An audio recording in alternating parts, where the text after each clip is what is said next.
America is broken as a country because it's been functioning as a business. Countries are all about people, and businesses are all about profit. Businesses, however, sometimes fail, especially when they're not guided by a healthy vision for the future. The US cared more about profits and money than it did about its people, so it naturally degenerated into hollow ambition and an entitled obsession for making everything great, massive, extreme, monstrous even. Obsession is not a healthy vision. Money is empty. Greed is destructive. Entitlement ruins everything it touches, and everybody knows there is a price to pay for fame. That's what happened to America. It started strong and worked its way to the top. At the height of it, it was a wonderful dream. Hardworking people with hearts of gold. Talented musicians, entrepreneurs, and so much money other countries couldn't even begin to dream of. Because other countries that had the potential to be up there with the US were rebuilding after the war. Europe learned a hard lesson from a devastating World War II. Back in the post-war boom, US domestic policy wasn't all that different from what you saw across the Western world. Governments were pouring money into education, infrastructure, housing, all the smart, long-term things that help societies function. But there's a twist to it. While Europe was busy trying to rebuild itself from literal piles of rubble, the United States was sitting pretty.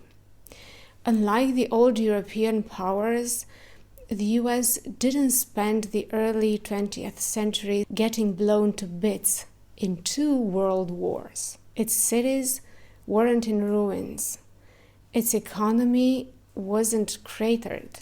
In fact, it came out of World War II with a booming industrial engine, intact infrastructure, and a ton of global leverage. It was, to put it mildly, starting from a much better place than anyone else.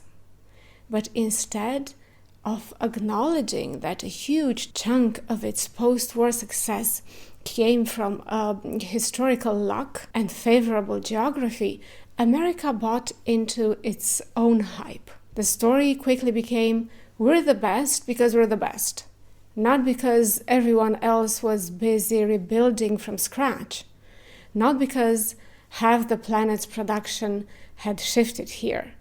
Nope, pure grit and greatness. And so, with that oversized sense of exceptionalism, the US wasted its head start. It didn't build for the long term, it coasted.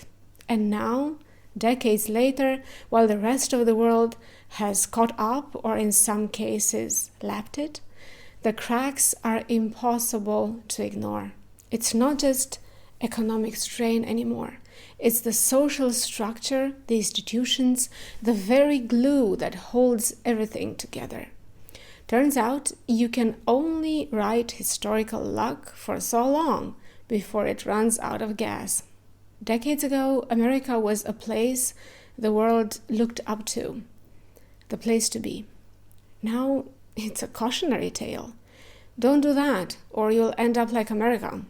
Like a rock star who ruined his life, his voice and career with too many drugs and a wild lifestyle, America is on a path of no return. And there is nothing sadder than seeing the mighty fall and destroy everything in their path. Because it's the people who get to suffer. It's always the people. The poor, the uneducated, the vulnerable, and at some point when the country has fallen low enough, they're all vulnerable, all poor, and more uneducated. There's a reason why Trump said he likes the poorly educated, and we all know it. They're easier to manipulate. If you don't know any better, you won't ask for any better. Although you're the richest country on earth, you won't ask for what other less rich countries offer for free: medical care and education. I live in Europe. I have 2 MBAs. I completed the first one right after I finished high school, and I didn't pay anything for it. I did the second one 10 years later, and it was quite affordable. I didn't have to go into debt for it. None of my colleagues did. If I were to go to a third university today in the field that I'm interested in right now, which is psychology, I'd pay $1,172 a year, I checked. I'd say that's a pretty decent sum to pay for tuition. And that's the brutal irony, isn't it? A country that once set the global standard is now an example of what not to do. How much is tuition in the US? And is it worth it, considering you might be paying college debt for life? In my case, I can study psychology for fun, considering that 4 years of college would cost me only $4,700. Can the citizens of the greatest country on earth do that? Well, sadly, no. That's where the system cracked and engulfed everyone in its own destruction. If you can't afford to educate your citizens, or even worse, if you don't want to educate your citizens, are you really the greatest country in the world? I think not.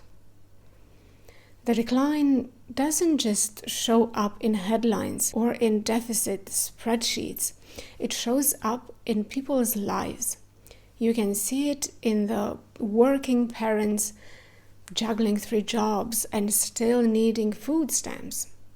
You can see it in the kids going to underfunded schools where textbooks are older than they are, in neighborhoods where clean water is a luxury and healthcare is a fantasy. When a nation stops investing in its people, poverty isn't just a statistic, it becomes a default setting, a slow burn that eventually turns into collapse. The thing is, poverty doesn't stay neatly confined to one zip code. It spreads, because when the middle class gets squeezed and the lower class gets ignored, the floor drops out for everyone. It becomes easier to distract people than to help them. Keep them angry, keep them tired, keep them blaming someone else. And when education is gutted, healthcare is out of reach, and decent housing is a pipe dream, guess what? You've got the perfect environment for manipulation. A population too exhausted or underinformed to fight for better. And that's the real tragedy. Not just that America has drifted from its potential, but that it's dragging its people down with it. One neglected school, one medical bankruptcy, one paycheck-to-paycheck household at a time.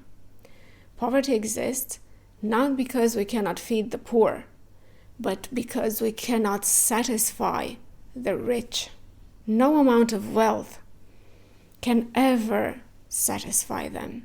They're like a black hole that eats up everything you put into it, including the life and soul of a nation that worked itself to the bone to get where they are now. And still, it's sinking while the rich are stealing all the lifeboats.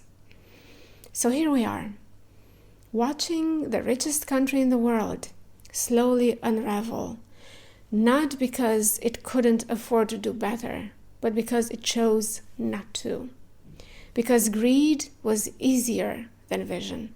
Because short-term profit was more seductive than long-term care. Because somewhere along the line, the country started treating people like disposable parts in a machine built only to feed the top. And now, the machine is breaking down. What's left is a society stretched thin, led by people who would rather sell a myth than solve a problem, and populated by millions who were promised the dream but handed the bill instead. You can't build a strong nation on empty slogans and tax cuts. You build it by showing up for your people, your future, and your truth.